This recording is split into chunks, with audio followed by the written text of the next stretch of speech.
10 ఏళ్ల పండుగ చేసుకుంటున్న తెలంగాణ తల్లి వందనం, భారత మాతా వందనం. ముచ్చట పెట్టుకునే వేదిక, కూర్చునే ముచ్చట పెట్టు.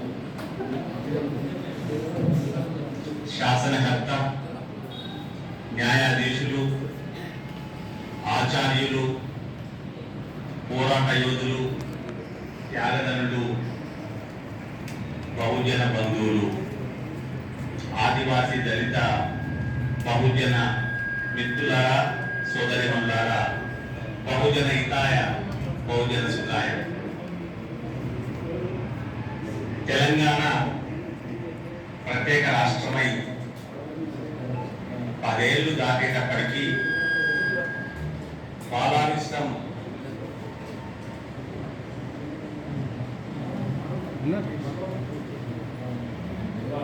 తీరిందని భావిస్తున్న తరుణంలో భావోద్వేగంతో బహుజనులు ఆక్రందన ఆవేశానికి గురవుతా ఉన్నారు.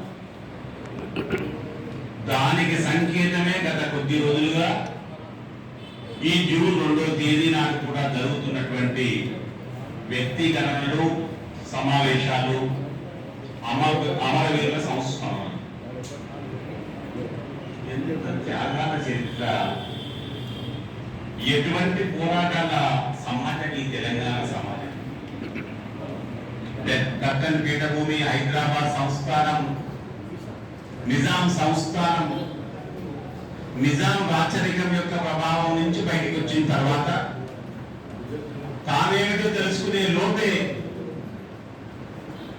విస్తరణవాద లక్ష్యం ఉన్నటువంటి పక్కసోదరుల సామ్రాజ్యవాద లక్ష్యం అణిచివేత, వాటిలోంచి ఇప్పుడిప్పుడే దక్కుతున్నాము అని అనుకుంటున్న దిశలో ఈ 10 ఏళ్లు గడిచినటువంటి తెలంగాణకు భౌగోళిక స్వరూప ప్రమాదం ఉన్నది.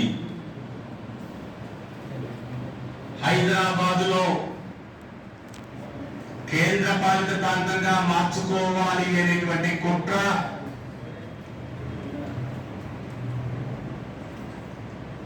చాప కింద నీరులాగా, పెనుభూతంలాగా ఉన్నది.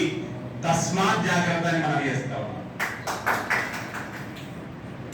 ఇవాళ ఎవరైనా ప్రశ్నిస్తే ఆధారం చూపించు అంటే ఈ ఆనంద భాస్కర్ దగ్గర ఉండదు కావచ్చు. ఎందుకంటే శాసనకర్తగా ఉన్నటువంటి కృష్ణన్నకు తెలుసు, న్యాయాధీశులైనటువంటి చంద్రకుమార్ గారికి తెలుసు, ఆచార్యులైనటువంటి మిగతా బంధువులకు మీకందరికీ తెలుసు. ఎందుకంటే లోపాయకారిగా జరిగేటువంటి నివేదికల రూపకల్పన, సమర్పణ జరగనంత వరకు అది చిట్టుకాయ కిందనే లెక్క. ఎటువంటి దాపరికంతో ఆగమేఘాల మీద పార్లమెంటులోకి కొన్ని పత్రాలు వచ్చి అప్పటికప్పుడే ప్రతిపాదించే అంశంగా మారి, ఆ కొద్ది గంటల్లోనే బిల్లుగా మారి, ఆ తర్వాత కొద్ది గంటల్లోనే ఆమోదింపబడినటువంటి శాసనంగా మారుతున్నటువంటి ప్రమాదాలు భారత పార్లమెంట్లోనే కాదు, ప్రపంచ వ్యాప్తంగా కూడా జరుగుతా ఉన్నాయి ఈ రకంగా. అందుకే తెలంగాణ నుంచి హైదరాబాద్ లో కేంద్ర పాలిత ప్రాంతంగా వేరు చేసుకోవాలనేటువంటి భయంకరమైన కుట్ర పొంచి ఉన్నది. తస్మాత్ జాగ్రత్త. సంపన్న వర్ణాల సకల జనుల ఆక్రందన, ఆవేశం, పోరాట క్రమం తీసుకున్న తర్వాతనే తెలంగాణ వచ్చింది. తెలంగాణలో తెలంగాణకు సంబంధించిన ప్రతి ఒక్కరి పాత్ర ఉంది, భూమిక ఉంది. అయితే అందులో ఉద్యమకారులు కాసింత వేరు. త్యాగం ఉంది, పోరాట యోగం ఉంది, దాని ద్వారా అనారోగ్యం ఉంది, శాశ్వతమైనటువంటి వైకల్యం ఉంది, ఎన్నో రకాల నష్టాలు ఉన్నాయి.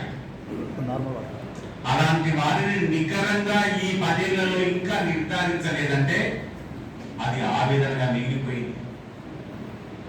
ఉద్యమకారులని, చైతన్యవంతులుగా ఉన్నటువంటి సోదరులారా, నిర్వాహకులారా, ఇక్కడికి రాలేకపోయినటువంటి మిగతా మిత్రులందరినీ కూడా సమీకరించండి. 10 ఏళ్లు దాటిన తర్వాత ఇంకా ఇది చరిత్ర చరణమే అయితే మన రామకృష్ణయ్య గారు చెప్పినటువంటి సందేశంలాగా ఉండిపోతుంది. ఉద్యమకారులను నిర్ధారించండి, వారి తెలంగాణ జరిగినటువంటి నష్టం ఏంది, వారిని ఏ రీతిలో ఈ తెలంగాణ బౌల సమాజం, తెలంగాణ పాలక సమాజం, తెలంగాణ సమాజం ఆదుకోవాల్సినటువంటి అవసరం ఉంది, సాధ్యమవుతుంది అనేటువంటిది అంచనా వేసుకోవాల్సిన విద్యుత్ ధర్మం మన మీద ఉంది. దీంతో పాటుగా బలహీన వర్గాలకు వెనుకబడిన తరగతులకు 2019 నుంచే అంతకు ముందే ఉన్నటువంటి అవలక్షణానికి దృఢమైనటువంటి సంకేతంగా భయంకరమైన నష్టం జరుగుతూ వచ్చింది. స్థానిక సంస్థల్లో రాజ్యాధికారం ఎలాగూ దక్కడం లేదు. రామకృష్ణయ్య గారు చూపించినటువంటిది అయితే మేము లేదా వాళ్ళు అనేటువంటి మాత్రమే కాదు, దానికోసం వారు ఏ రకంగా ప్రయత్నం చేస్తా ఉన్నారో అందరికీ తెలుసు. సంపన్న వర్గాలు సకల జిల్లాలో తెలుసు. దాన్ని ఏం చేద్దాం? 2019లో అలవోకగా స్థానిక సంస్థల్లో సర్పంచ్ పదవుల్లో 34% ఇస్తామని చెప్పి నమ్మవలికి చివరికి కేవలం కొన్ని జిల్లాల్లో 18, కొన్ని జిల్లాల్లో 19, కొన్ని జిల్లాల్లో 20, కొన్ని మొత్తంగా 22% మేరకు మాత్రమే సర్పంచ్ స్థానిక సంస్థల పదవుల్లో బలహీన వర్గాలు రిజర్వేషన్ గదలు ఇవ్వగలిగారు అంటే